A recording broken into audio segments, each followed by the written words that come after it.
نحمده ونصلي على رسوله الكريم اما بعد فاعوذ بالله من الشيطان الرجيم بسم الله الرحمن الرحيم رب اشرح لي صدري ويسر لي امري واحلل عقدة من لساني يفقهوا قولي۔ قرآن مجید کا آغاز سورۃ الفاتحہ سے ہوتا ہے جو قرآن مجید کی سب سے افضل سورت ہے۔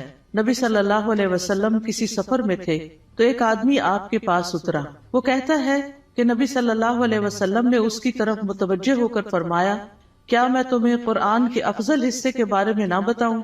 پھر آپ صلی اللہ علیہ وسلم نے اس پر الحمدللہ رب العالمین کی تلاوت کی۔ سورۃ الفاتحہ ایک بے مثال سورت ہے۔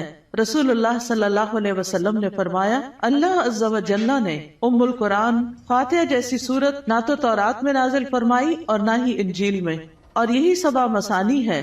اور اللہ تعالیٰ فرماتے ہیں کہ یہی سورت میرے اور میرے بندے کے درمیان تقسیم شدہ ہے، اور میرے بندے کو وہی ملے گا جو وہ مانگے گا۔ اعوذ باللہ من الشیطان الرجیم، بسم اللہ الرحمن الرحیم۔ اللہ کے نام سے ابتدا جو بہت مہربان نہایت رحم فرمانے والا ہے۔ قرآن مجید کی جب ابتدا کی جاتی ہے، آغاز کیا جاتا ہے، تو سب سے پہلے تعوذ پڑھا جاتا ہے کہ میں اپنے آپ کو اللہ کی پناہ میں دیتی ہوں شیطان مردود سے بچنے کے لیے۔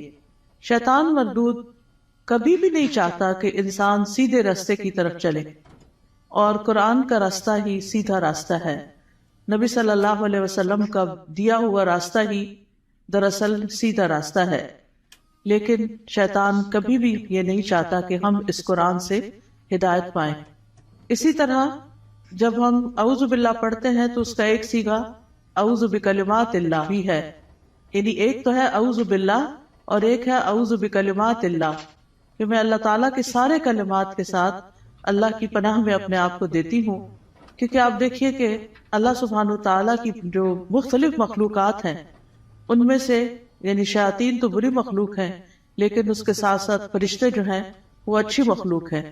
تو انسان کو ایک طرف جہاں شیطان بہکاتا ہے تو وہاں دوسری طرف فرشتہ اس کے دل میں اچھا خیال بھی ڈالتا ہے، اور فرشتے جو ہیں وہ ہمارا دفاع بھی کرتے ہیں۔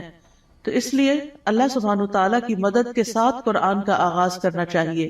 بسم اللہ الرحمن الرحیم سے اللہ کا نام لے کر جو کہ بہت مہربان نہایت رحم فرمانے والا ہے۔ الحمدللہ رب العالمین الرحمن الرحیم مالک یوم الدین ایاک نعبد و ایاک نستعین۔ سب تعریف اللہ تعالیٰ کے لیے ہے جو تمام جہانوں کا رب ہے، نہایت مہربان ہے، بار بار رحم فرمانے والا ہے، بدلے کے دن کا مالک ہے۔ ہم صرف تیری ہی عبادت کرتے ہیں اور صرف تجھ ہی سے مدد چاہتے ہیں۔ سورۃ الفاتحہ کی اہمیت کی ایک وجہ یہ بھی ہے کہ یہ سب سے زیادہ نفع مند دعا پر مشتمل ہے۔ ابن تیمیہ کہتے ہیں کہ جب میں نے غور کیا کہ سب سے نفع مند دعا کون سی ہے تو بس وہ اللہ کی رضا کے کاموں پر مدد مانگنے کی دعا ہے کہ اللہ اپنی پسند کے کاموں پر ہماری مدد فرما۔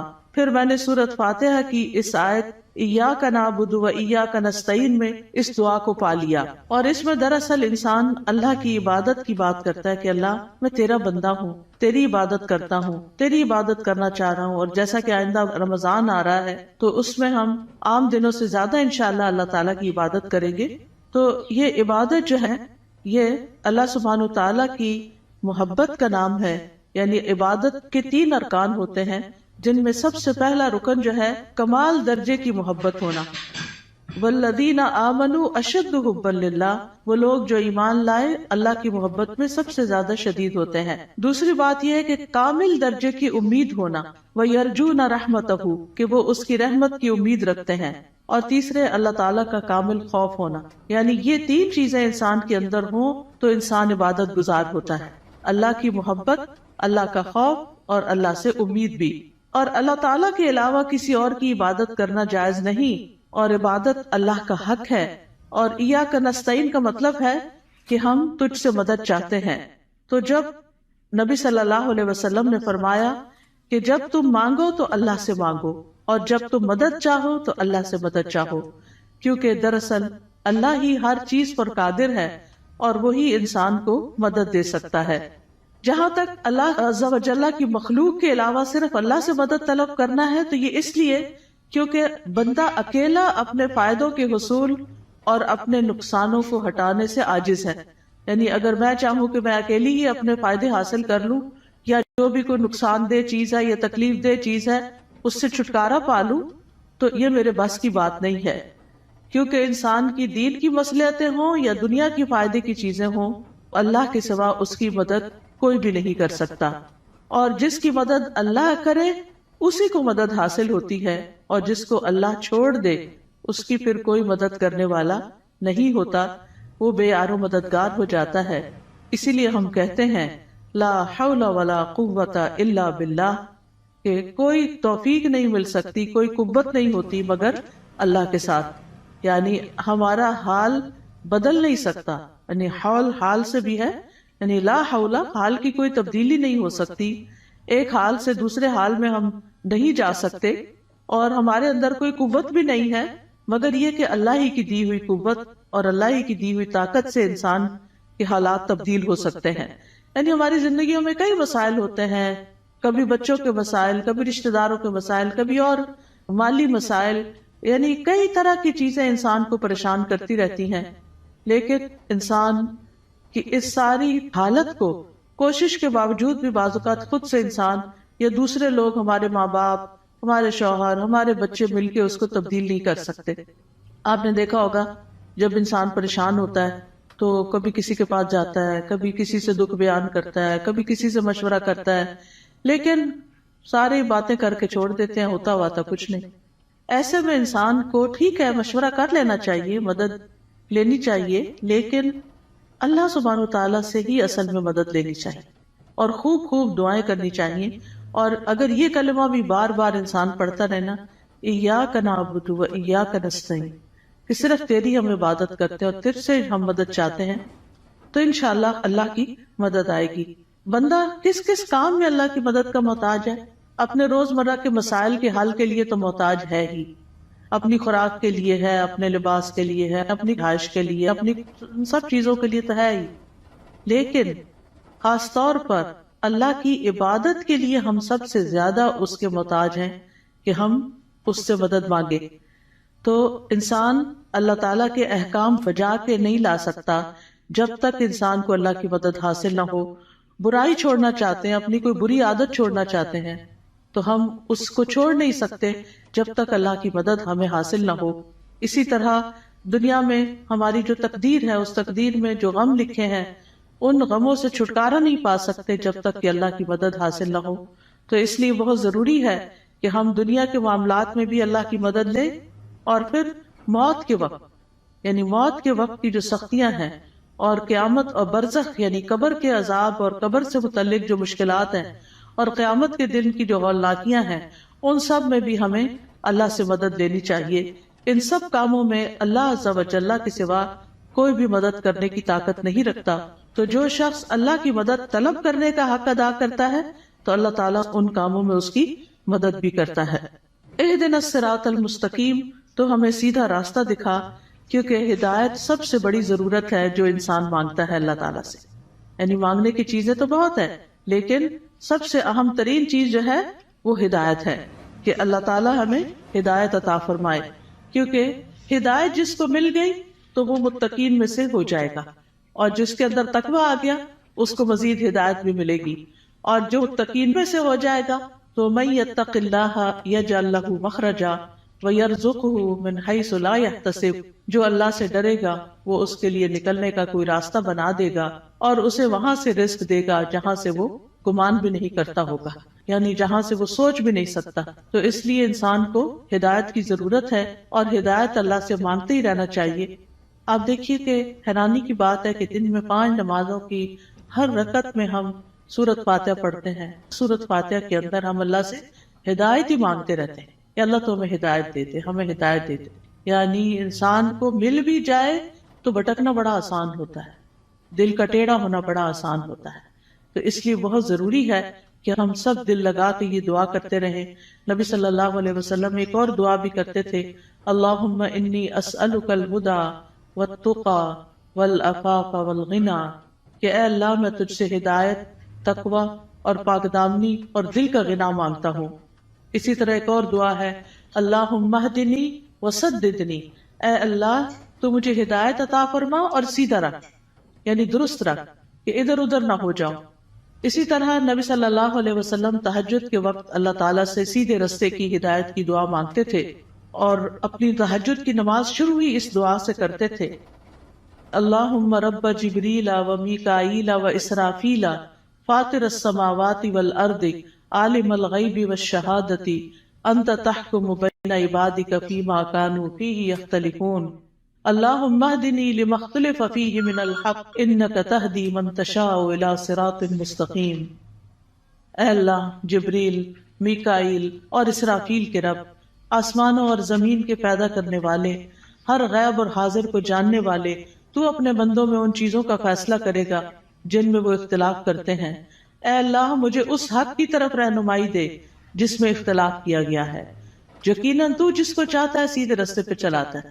یعنی جن چیزوں میں لوگ اختلاف کر رہے ہیں کہ یہ سیدھا رستہ ہے کہ نہیں، تو اللہ مجھے اس میں سیدھا رستہ دکھا دے۔ اب دیکھیں، ایک تو ہوتا ہے کہ ہم دین کی طرف نہ آئیں، لیکن ہم جب دین کی طرف آ بھی جاتے ہیں نا، تو اس میں بھی لوگ، کوئی کہتا ہے یہ کرو، کوئی کہتا ہے وہ کرو، تو انسان پر کنفیوز ہوتا ہے کہ میں کیا کروں اور کیا نہ کروں۔ تو ایسے میں جہاں بھی اختلاف ہو، بہتر یہی ہے کہ انسان اللہ سے اس میں صحیح رہنمائی کی دعا مانگے۔ یعنی دو لوگوں کے بیچ میں کوئی مس انڈرسٹینڈنگ، کوئی اختلاف ہو جاتا ہے، ہر انسان کیا سمجھتا ہے میں ٹھیک ہوں، اور وہ اپنا نقطہ نظر جو ہے یا اپنا پوائنٹ آف ویو جو ہے وہ بہت شدت کے ساتھ بیان کرتا ہے، لیکن اصل بات یہ ہے کہ انسان اللہ سبحانہ تعالیٰ سے جب مدد مانگتا ہے کہ اللہ اس اختلاف میں مجھے ہدایت دے، تو ہی سیدھے رستے پر ہوتا ہے۔ پھر اسی طرح یہ ہے کہ بچوں کو بھی صحیح فیصلے کرنے کے لیے ہدایت کی دعا دینی چاہیے۔ عبد الحمید بن سلمہ کہتے ہیں کہ ان کے والدین ان کے متعلق اپنا مقدمہ لے کر نبی صلی اللہ علیہ وسلم کی خدمت میں حاضر ہوئے۔ میرے والدین میں سے ایک مسلمان تھا، دوسرا نہیں تھا، کافر تھا۔ نبی صلی اللہ علیہ وسلم نے بچے کو اختیار دیا تو وہ ان دونوں میں سے جو کافر تھا اس کی طرف متوجہ ہو گیا۔ تو آپ کو فکر لگی کہ یہ اگر کافر لے جائے گا تو بچے کو کافر بنا دے گا۔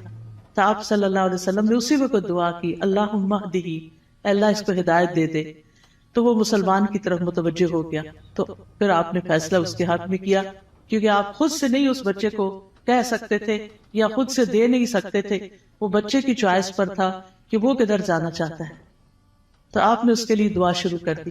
اس سے پتہ چلتا ہے کہ زندگی کے چھوٹے چھوٹے معاملات میں آپ لوگوں کی فکر کتنی کرتے تھے، ان کے لیے دعائیں کیسی کرتے تھے، اور سب سے زیادہ تو ان کی ہدایت اور ان کی آخرت کی فکر۔ پھر اسی طرح یہ ہے صراط الذین انعمت علیہم، راستہ ان لوگوں کا جن پر تو نے انعام کیا۔ یعنی ہم سیدھا راستہ تو مانگتے ہیں، لیکن ہمیں یہ نہیں پتا کہ وہ کیسے پتا چلے گا، کون سا ہمارے لیے نمونہ ہے، کن لوگوں کو ہم فالو کریں۔ کیونکہ پڑھی ہوئی چیزیں، سنی ہوئی چیزیں انسان جب کرنے لگتا ہے تو طریقہ فرق ہو جاتا ہے، لیکن جب کسی کو کرتے ہوئے دیکھتا تو آسانی ہو جاتی۔ اس کی مثال ایسے ہی ہے کہ جیسے آپ اگر کسی سے ریسیپی پوچھتے ہیں کہ میں یہ فلاں چیز کیسے بناؤں، تو آپ نے دیکھا ہوگا جیسے آلو گوشت ہے مثال کے طور، تو ہر گھر کے بنانے کا طریقہ فرق، اور ہر ایک ٹائم بھی فرق لیتا ہے۔ کوئی جلدی سے بنا کے رکھ دیتا ہے، کوئی آہستہ آہستہ بناتا ہے، کوئی ایک طریقے سے، کوئی دوسرے طریقے سے۔ تو اب اگر آپ صرف ریسیپی پوچھیں گے تو ہو سکتا ہے کوئی چیز مس ہی کر دے اس میں سے۔ تو جب آپ کسی کو بناتے ہوئے دیکھیں گے، صرف ایک دفعہ دیکھنے کی ضرورت ہے، تو آپ کو بہت آسان ہو جائے گا وہ کام کرنا۔ کوئی بھی چیز ہو جب آپ کسی کو کرتے ہوئے دیکھتے ہیں تو وہ آسان ہو جاتی۔ زبانی ایکسپلین کر کر کے انسان کہیں نہ کہیں غلطی کر جاتا ہے، کچھ نہ کچھ مس کر جاتا ہے۔ اور آج اہدنا الصراط المستقیم پہ بات ہونی تھی، تو اللہ نے ہمیں وہ گما کے آئے ہیں تو پتہ چلے کہ اگر ایک ٹرن بھی زندگی میں الٹا لیتے ہیں، کہیں غلط فیصلہ کرتے ہیں، تو کہیں سے کہیں پہنچ جاتے ہیں، بالکل ہی یعنی قریب آنے کی بجائے اور دور نکل جاتے ہیں، صرف ایک ٹرن اگر غلط لے لیں آپ۔ تو اسی طرح زندگی میں ہم صحیح جا رہے ہوتے ہیں، کہیں کوئی بیچ میں آ کے ہمیں کوئی غلط بات بتا دیتا ہے، ہم اس کے پیچھے لگ جاتے ہیں، اصل رستے کو چھوڑ کے چل بھائی وہ کہیں سے کہیں پہنچ گئے، تو وہ اللہ سے تو دور کر دیتا ہے نا انسان کو۔ تو اس لیے ہمیں یہ کہا گیا ہے کہ ان لوگوں کا راستہ مانگو جو ہدایت پر تھے، اور وہ کون تھے؟ انبیاء تھے، صدیقین تھے، شہداء تھے، صالحین تھے، نیک لوگ تھے، صحابہ کرام تھے، تابعین تھے، تبع تابعین تھے، جن کو آپ صلی اللہ علیہ وسلم نے خیر القرون میں سے قرار دیا. تو کتنا ضروری ہے کہ ہم ان لوگوں کی زندگیوں کے بارے میں پڑھیں، وہ کیا کرتے تھے. ہم آج کے لوگوں کو رول ماڈل بنا لیتے ہیں، وہ بیچارے تو خود بعض اوقات نہیں سمجھتے کہ انہیں کیا کرنا چاہیے. تو اصل رول ماڈل جو ہیں ہمارے وہ صحابہ کرام ہیں، صحابیات ہیں، کہ انہوں نے نمازیں کیسے پڑھی، ان کے روزے تہجد کیسے تھے، ان کا صدقہ خیرات کیسا تھا، ان کے لوگوں سے معاملات کیسے تھے، ان کی خوشی اور ناراضگی کیسی تھی. تو اگر ہم ان چیزوں کے بارے میں پڑھتے رہیں گے، جانتے رہیں گے، تو آپ دیکھیں گے کہ بہت سی چیزیں درست ہو جائے گی. یعنی اپنی غلطیاں بھی نظر آئیں گی اور جو اچھے کام ہیں وہ بھی، اور ان کی زندگی کے واقعات اور حالات بہت موٹیویشنل بھی ہوتے ہیں. یعنی اگر آپ صحابہ کی کہانیاں پڑھیں تو انسان روئے بغیر رہ نہیں سکتا. مجھے یاد ہے جب میں نے ہائی اسکول ختم ہی کیا تھا تو چھٹیاں تھی کافی ساری، تو اس میں میں نے بکس پڑھنی شروع کر دی، اور سب سے زیادہ مجھے جن بکس نے انسپائر کیا وہ اسی طرح کی لائف سٹوریز تھیں. یعنی جو بڑے لوگوں کی کہانیاں اور نیک لوگوں کی کہانیاں. اس میں ہم کہتے ہیں اچھا یہ لوگ اس طرح کر سکتے ہیں تو ہم نہیں کر سکتے، یہ بھی تو اسی دنیا میں رہتے ہیں. تو اس سے پھر انسان کو انسپریشن بہت ملتی ہے. تو یہاں بھی اللہ تعالیٰ نے جو سیدھا رستہ بتایا ہے وہ ان لوگوں کا رستہ اختیار کرنے کے لیے کہا ہے کہ جن پر اللہ نے انعام کیا، ان کا نہیں جن پر اللہ تعالیٰ غضبناک ہوا، اور نہ ان کا جو بھٹکے ہوئے ہیں. پھر ہے سورۃ البقرہ. سورۃ البقرہ جو ہے وہ قرآن کی کوہان ہے. نبی صلی اللہ علیہ وسلم نے فرمایا ہر چیز کی ایک کوہان ہوتی ہے، یعنی اونچا حصہ ہم، اور قرآن کی کوہان سورۃ البقرہ ہے. اور جب شیطان سورۃ البقرہ کی تلاوت سنتا ہے تو وہ اس گھر سے نکل جاتا ہے جس میں سورۃ البقرہ کی تلاوت کی جا رہی ہو. اس کو پڑھنا باعث برکت ہے اور اس کو چھوڑنا باعث حسرت ہے. رسول اللہ صلی اللہ علیہ وسلم نے فرمایا سورۃ البقرہ پڑھا کرو، کیونکہ اس کا پڑھنا باعث برکت ہے، چھوڑنا باعث حسرت ہے، اور اس کے پڑھنے والے پر جادوگر قدرت نہیں پا سکتے. یعنی ایسے لوگ جادو سے محفوظ رہتے ہیں جو سورۃ البقرہ پڑھتے رہتے ہیں. اب اس کا طریقہ کیا ہے؟ کیونکہ لوگ پوچھتے ہیں کہ اچھا پھر کیسے پڑھیں. ایک تو یہ ہے کہ ایک ہی دن میں ساری پڑھ لیں، اور کیسے بہت سارے لوگ ہوتے ہیں جو روز سورۃ البقرہ پڑھتے ہیں. اور ایک یہ ہے کہ ایک ایک سپارہ کر کے آپ روز پڑھ لیں. ایک یہ ہے کہ ربع کر کے آپ اس کو، یعنی کہ 8 اور 10 دن لگ جاتے ہیں تقریباً اس طرح، تو مہینے میں 3 دفعہ ہو جائے گی. ایک یہ ہے کہ روزانہ آپ ایک صفحہ پڑھ لیں، اور جب تک وہ صفحے سارے ختم نہیں ہوتے تو وہ اس طرح روزانہ آپ یعنی یا نماز میں یا دیکھ کے یعنی پڑھتے رہیں. یعنی سورۃ البقرہ کے ساتھ اپنا تعلق قائم رکھیں تو اس کا فائدہ یہ ہوگا کہ جادوگر اثر نہیں کر سکیں. کیونکہ جن لوگوں پہ کوئی جادو کی شکایت ہوتی ہے نا، جب وہ بےچارے ایک دفعہ اپنا توڑ کر آتے ہیں، جب ان کو پتہ چلتا ہے توڑ ہو گیا تو دوبارہ کر دیتے ہیں. تو اس لیے پروٹیکشن بڑی ضروری ہوتی ہے، اور سورۃ البقرہ جو ہے اسی میں سے ہے. ابو ہریرہ رضی اللہ عنہ سے روایت ہے کہ رسول اللہ صلی اللہ علیہ وسلم نے فرمایا تم اپنے گھروں کو قبرستان نہ بناؤ، کیونکہ شیطان اس گھر سے بھاگ جاتا ہے جس گھر میں سورۃ البقرہ کی تلاوت کی جاتی ہے. پھر آیت نمبر 1 ہے سورۃ البقرہ کی، الف لام میم ذالک الکتاب لا ریب فیہ ھدی للمتقین. یہ کتاب ہے جس میں کوئی شک نہیں، ہدایت ہے متقی لوگوں کے لیے. قرآن جو ہے وہ شکوک و شبہات سے پاک کتاب ہے، یعنی ایسے علم پر مبنی ہے جو یقینی ہے، جو سب سے سچی بات ہے، اس کی ہر بات ہی سچی ہے. کون ہے متقین؟ الذین یؤمنون بالغیب ویقیمون الصلاۃ ومما رزقناہم ینفقون. جو غیب پر ایمان لاتے ہیں، نماز قائم کرتے ہیں، اور جو رزق ہم نے ان کو دیا ہے اس میں سے وہ خرچ کرتے ہیں. تو ایمان بالغیب جو ہے یہ دل سے تعلق رکھتا ہے. نماز قائم کرنا جسم کا حصہ ہے، اور مما رزقناہم ینفقون مال کا حصہ ہے، یعنی حقوق العباد کی ادائیگی. انسان اندر سے بھی اچھا ہو، انسان باہر سے بھی اللہ کی عبادت کرے، اور انسان اللہ کے بندوں اور اللہ کی مخلوق کے ساتھ بھی اچھا سلوک کرے. پھر فرمایا والذین یؤمنون بما انزل الیک وما انزل من قبلک وبالآخرۃ ھم یوقنون. اور وہ جو ایمان لاتے ہیں اس پر جو آپ پر نازل کیا گیا اور جو آپ سے پہلے نازل کیا گیا، اور وہ آخرت پر یقین رکھتے ہیں.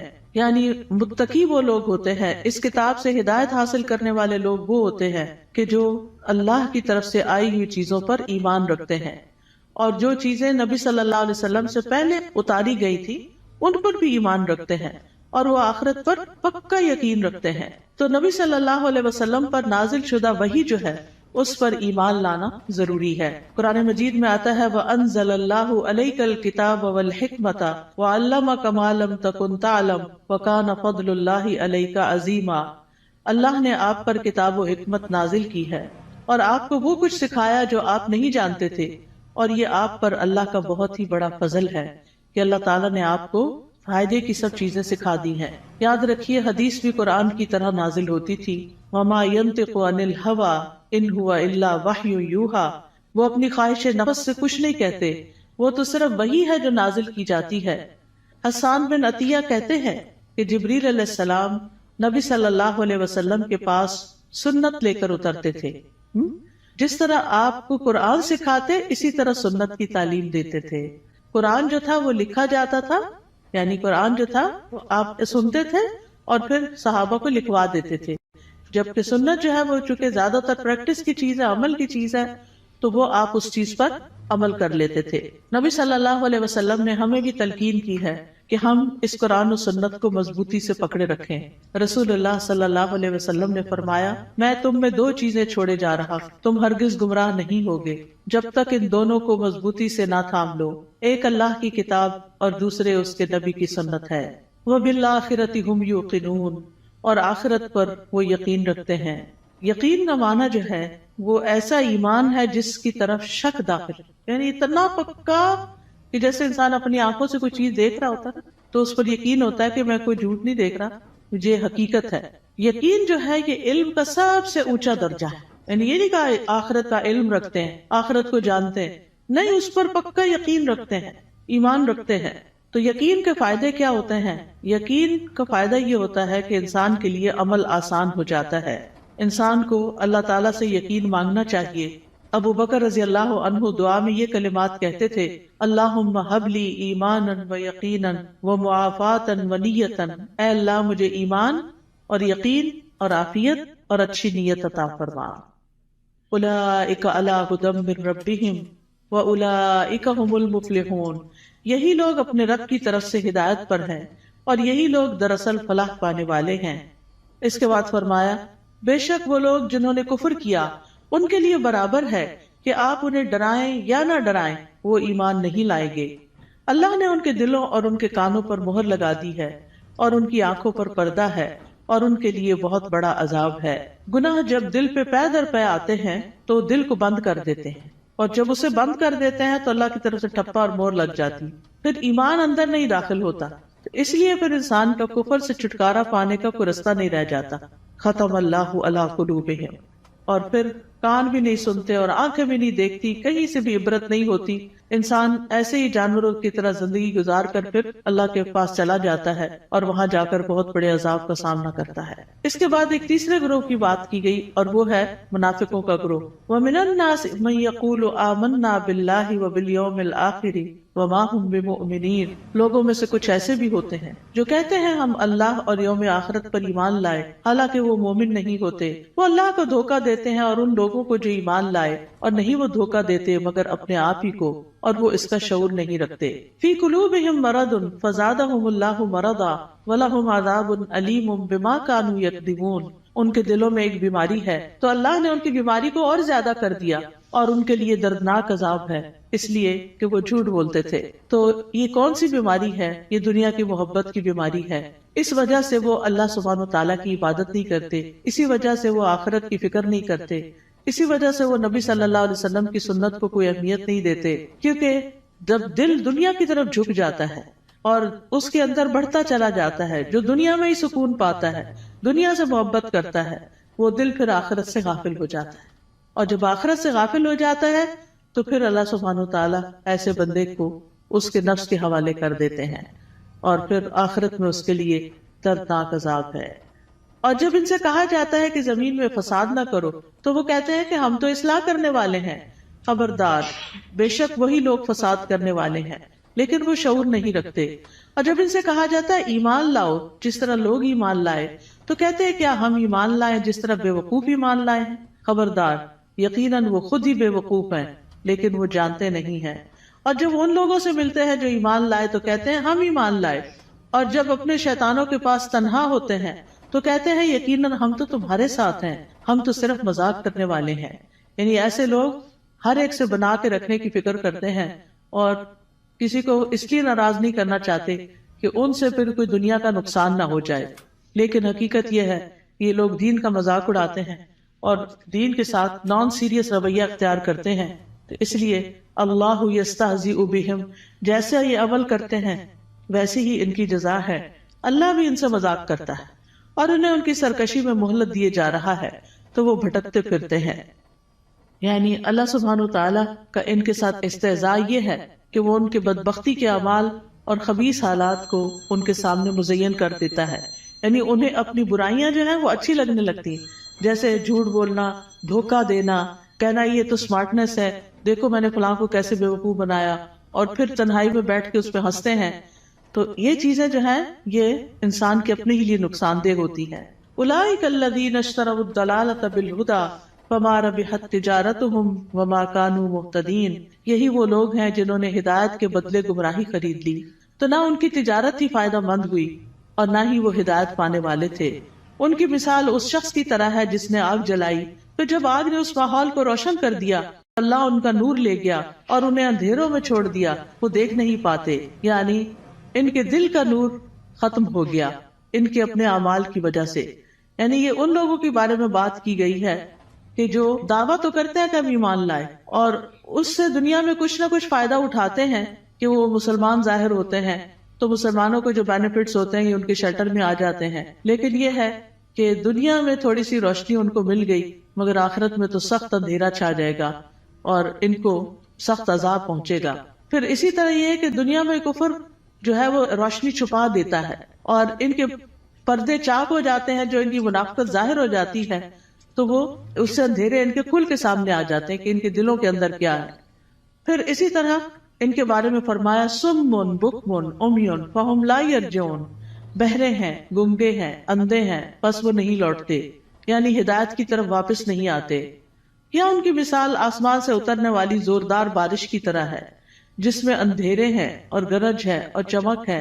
وہ کڑکنے والی بجلیوں اور موت کے ڈر سے اپنی انگلیاں اپنے کانوں میں ڈال لیتے ہیں اور اللہ کافروں کو گھیرنے والا ہے. قریب ہے کہ بجلی ان کی آنکھوں کی روشنی لے جائے، جب بھی وہ ان کے لیے روشنی کرتی ہے تو وہ اس میں چل پڑتے ہیں، اور جب ان پر اندھیرا چھا جاتا ہے تو وہ کھڑے رہ جاتے ہیں. اور اگر اللہ چاہتا تو ان کی سماعت اور ان کی بصارت کو لے جاتا، بے شک اللہ خوب قدرت رکھنے والا ہے. اور یہ حقیقت ہے کہ اللہ سبحانہ تعالیٰ ہر چیز پر پورا قادر ہے اور ان منافقین پر بھی پوری طرح قادر ہے، اور اللہ تعالیٰ اسباب کے بغیر بھی ان کی سماعت اور بصارت کو ختم کر سکتا ہے. ہم سب کو اپنے لیے دعا کرنی چاہیے کہ اللہ تعالیٰ ہماری آنکھوں، ہمارے کانوں، ہمارے دل کو سلامت رکھ کہ ہم اس سے ہدایت پاتے رہیں. سنن ترمذی میں ایک دعا آئی ہے بڑی خوبصورت، وَمَتِّعْنَا بِأَسْمَاعِنَا وَأَبْصَارِنَا وَقُوَّاتِنَا أَبَدًا مَا أَحْيَيْتَنَا وَاجْعَلْهُ الْوَارِثَ مِنَّا، کہ اللہ ہمیں ہماری سماعت، ہماری بصارت، ہماری قوت سے فائدہ پہنچا اور اسے ہمارا وارث بنا دے. پھر اس کے بعد اگلا رکوع شروع ہوتا ہے، یا ایھا الناس اعبدوا ربکم الذی خلقکم والذین من قبلکم لعلکم تتقون. اے لوگوں اپنے رب کی عبادت کرو، الذی خلقکم جس نے تمہیں پیدا کیا، اور ان لوگوں کو بھی جو تم سے پہلے تھے تاکہ تم بچ جاؤ، یعنی برے عذاب سے بچ جاؤ. تو عبادت کی بات پہلے بھی ہو چکی کہ ہمیں اللہ نے اپنی عبادت کے لیے پیدا کیا ہے، اور عبادت میں انسان کو اللہ تعالیٰ سے شدید محبت بھی کرنی ہوتی ہے اور اس سے ڈرنا بھی ہوتا ہے اور اس سے امید بھی رکھنی ہوتی ہے. پھر فرمایا الذی جعل لکم الارض فراشا والسماء بناء وانزل من السماء ماء فاخرج به من الثمرات رزقا لکم فلا تجعلوا للہ اندادا وانتم تعلمون. وہ جس نے تمہارے لیے زمین کو فرش اور آسمان کو چھت بنایا اور آسمان سے پانی نازل کیا اور اس پانی سے تمہارے لیے پھل بطور رزق پیدا کیے، بس تم اللہ کے ساتھ کسی کو شریک نہ ٹھہراؤ حالانکہ تم جانتے ہو. اور اگر تمہیں اس قرآن میں شک ہے جو ہم نے اپنے بندے محمد پر نازل کیا صلی اللہ علیہ وسلم، تو اسی طرح کی ایک صورت تم بھی بنا لاؤ، اور اللہ کے سوا اپنے گواہوں یعنی مددگاروں کو بھی بلا لو اگر تم سچے ہو۔ فَإِن لَّمْ تَفْعَلُوا وَلَن تَفْعَلُوا فَاتَّقُوا النَّارَ الَّتِي وَقُودُهَا النَّاسُ وَالْحِجَارَةُ أُعِدَّتْ لِلْكَافِرِينَ، پھر اگر تم نے ایسا نہ کیا اور تم ہرگز نہ کر سکو گے تو بچو اس آگ سے جس کا ایندھن انسان اور پتھر ہیں، جو کافروں کے لیے تیار کی گئی ہے، اور خوشخبری دے دیجئے ان لوگوں کو جو ایمان لائے اور انہوں نے نیک عمل کیے۔ تو خوشخبریاں کس کے لیے ہیں؟ گڈ نیوز کس کے لیے ہیں؟ جو ایمان لا کر اچھے کام کرتا ہو، کہ ان کے لیے ایسے باغات ہیں جن کے نیچے نہریں بہتی ہیں، جب انہیں ان باغوں میں سے کسی قسم کا پھل کھانے کو دیا جائے گا تو وہ کہیں گے یہ تو وہی ہے جو اس سے پہلے بھی ہم دیے گئے، اور انہیں اس سے ملتے جلتے پھل دیے جائیں گے۔ وہاں ان کے لیے پاک صاف بیویاں ہوگی، اور وہ ان باغات میں ہمیشہ رہنے والے ہیں، ہمیشہ کے لیے۔ یہ کتنی بہترین جزا ہے جو نیک عمل کرنے والوں کی ہے۔ معاذ بن جبل رضی اللہ عنہ کہتے ہیں کہ نیک عمل وہ ہوتا ہے جس میں 4 چیزیں ہوں۔ نمبر 1 علم، علم کے ساتھ ہو کیا۔ نمبر 2 اچھی نیت ہو، کرنے کی نیت بھی اچھی ہونی چاہیے۔ نمبر 3 صبر کے ساتھ کرنا چاہیے، اور نمبر 4 اخلاص کے ساتھ کرنا چاہیے۔ تو جس عمل میں یہ سب چیزیں ہوں، صبر بھی ہو، نیت اچھی ہو، عمل انسان کا جو ہے وہ علم کے مطابق ہو، تو وہی شخص جو ہے وہ نیک ہے۔ وَأُتُوا بِهِ مُتَشَابِهًا، اور وہ جنت میں ملتے جلتے پھل دیے جائیں گے، یعنی جنت کے پھل اگرچہ ایک دوسرے سے ملتے جلتے ہوں گے لیکن ان کا ذائقہ بڑا مختلف ہوگا۔ جیسے آم ہے تو آموں سے ملتے جلتے بظاہر دیکھنے میں، یعنی یہ سب ورائٹی کی انتہا ہے نا، کہ آپ نے کبھی نوٹ کیا ہوگا مثلاً آپ بعض اوقات 2 اورنجز کھاتے ہیں، کیا دونوں کا ذائقہ ایک ہوتا ہے؟ نہیں ہوتا ہے۔ اور اگر کس میں فرق ہو تو ان کی خوشبو، ان کا رنگ، ایون کلر بھی، کسی کا ریڈ ہوتا ہے، کسی کا یلو، کسی کا برائٹ یلو ہوتا ہے، کسی کا اورنجش ہوتا ہے، ان کی خوشبو، ان کی مٹھاس۔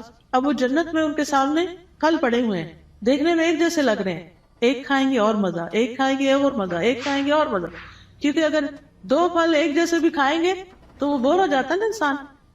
دیکھیں وہ یہ اورنج، ہاں یہ میں نے کھائے ہوئے ہیں، لیکن اتنی ورائٹی ہے جنت میں، اتنی ورائٹی ہے کہ انسان کا دل بھرے گا ہی نہیں کسی وقت۔ دیکھیں ہمیں ہر نئی چیز اچھی لگتی ہے، ہم ہر نئے آئیڈیا سے، ہر نئی یونیک چیز سے انسپائر ہوتے ہیں، تو جنت میں تو ہر وقت ہر چیز نئی نئی نئی نئی نئی، یعنی نہ پرانی چیزیں ہوگی، نہ وہ ریپیٹیشن ہوگی، نہ وہ بوریت ہوگی، نہ وہ دل بھرے گا۔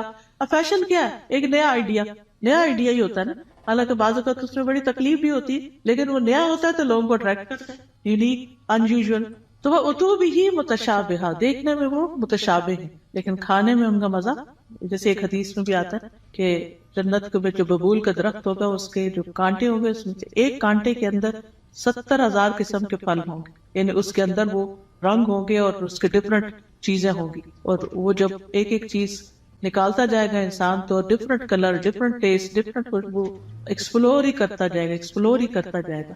اسی لیے خالدین فی، رہنا ہی رہنا ہے، کوئی موت نہیں ہے وہاں، جنت میں موت نہیں ہے، جہنم میں بھی موت نہیں ہے۔ اس لیے انسان کو جنت کا شوق لگ جانا چاہیے اور اس کے لیے کوشش کرنی چاہیے، اس کے لیے تڑپنا چاہیے، اور اس کے لیے ہر وہ کام کر لینا چاہیے جس سے وہ ایک دم اندر چلے جائیں، چاہے وہ اچھی عبادت کر کے، چاہے وہ بندوں کی خدمت کر کے، یعنی جو کام پتہ چلے نا جنت میں لے جانے والا، تو انسان کو اس کا حریص ہو جانا چاہیے۔ ٹھیک ہے ہم کمزور انسان ہیں، نہ ہمارے پاس اتنی ہمت ہے زیادہ، نہ مال ہے زیادہ، لیکن کچھ نہ کچھ تو کرتے چلے جائیں تاکہ ایک دن اللہ تعالیٰ کا دیدار بھی ہو، کیونکہ جنت عدن میں جو لوگ ہوں گے اللہ تعالیٰ کے دیدار میں انہیں کوئی رکاوٹ پیش نہیں آئے گی، اور اللہ تعالیٰ کے وہ بڑے پسندیدہ اور چوزن لوگ ہوں گے۔